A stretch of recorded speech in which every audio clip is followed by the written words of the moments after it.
All right, I'm going to go over a couple more chain rule examples for you. And really part of this process is identifying what the inside function is versus the outside function. So this one, sine of x is clearly inside of ln. So if you wanted to, you could come over here and do a little side piece where you're like, okay, my inside function is sine of x. So really what this one becomes is the natural log of u. I know how to find the derivative of the natural log. It's just 1 over u, because that's the derivative of natural log.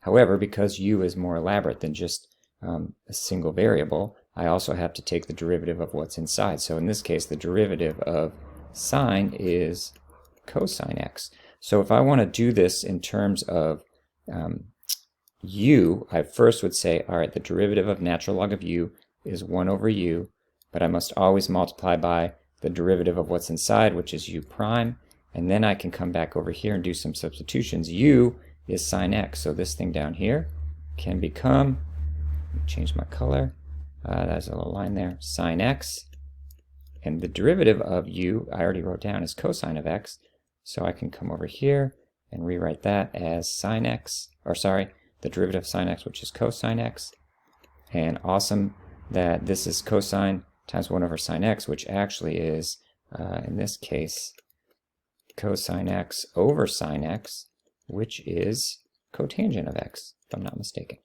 All right, example 2, cosine of e to the x. This is clearly inside my cosine function, so if I want to do this off to the side, I've identified u is e to the x.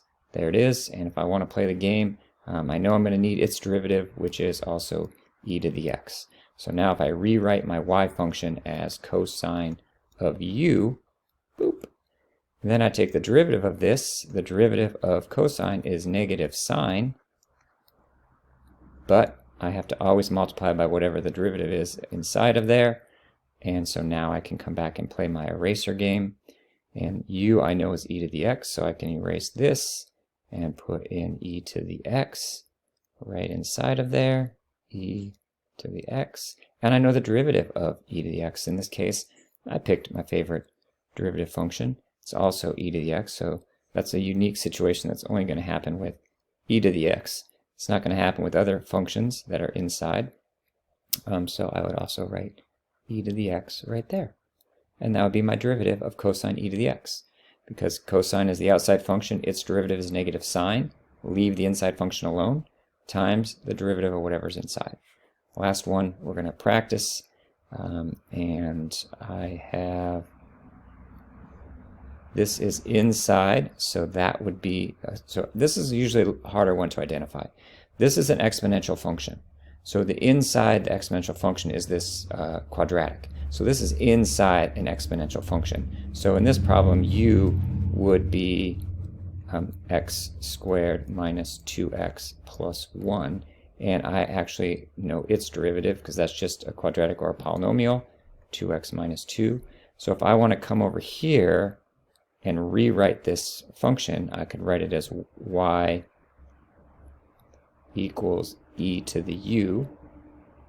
And I've done my little substitution up here. And then the derivative of y, the derivative of e to the u is just e to the u. And because we're doing a chain rule, whatever's up here also gets multiplied by its derivative. So now if I go to substitute back in, this is my incredibly long u expression, x squared minus 2x plus 1 times u prime, and u prime is 2x minus 2.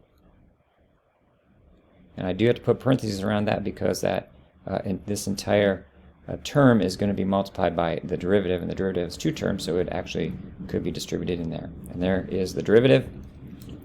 And again, the key is composition of functions. You got an inside function and an outside function, and the chain rule says whatever the outside function is, you apply its derivative rule, leaving this inside piece in it as you apply that rule. And then, kind of as an afterthought, you multiply by the derivative of whatever the inside function happens to be. And that's your examples.